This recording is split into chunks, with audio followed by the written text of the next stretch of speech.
புதுச்சேரியில் தனியார் நிறுவன மேலாளரிடம் 5 கோடியே 10 லட்சம் ரூபாய் மோசடி செய்த வழக்கில் கேரளாவை சேர்ந்த 3 பேரை சைபர் கிரைம் போலீசார் கைது செய்தார்கள். புதுச்சேரியில் உள்ள தனியார் நிறுவனத்தின் மேலாளர் சுகியா. இவருக்கு கடந்த மார்ச் 25ஆம் தேதி அவரது நிறுவன உரிமையாளர் போல மர்ம நபர் வாட்ஸ்அப் மூலமாக குறுஞ்செய்தி அனுப்பினார். அதில் நிறுவனத்தின் பணிகளுக்காக குறிப்பிட்ட வங்கிக் கணக்கில் 5 கோடியே 10 லட்சம் ரூபாய் செலுத்த வேண்டும் என்று குறிப்பிடப்பட்டிருந்தது.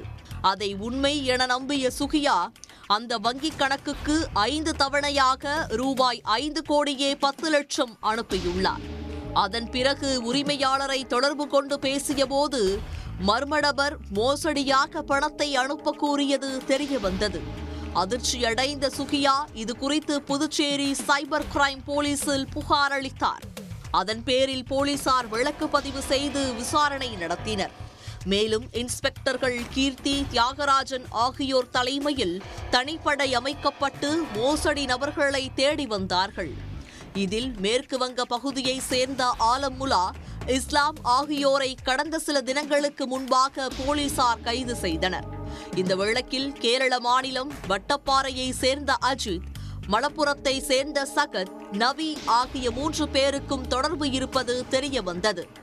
இதையடுத்து தனிப்படை போலீசார் கேரளா சென்று திருவனந்தபுரத்தில் பதுங்கியிருந்த 3 பேரையும் கைது செய்து புதுச்சேரி அழைத்து வந்தனர்.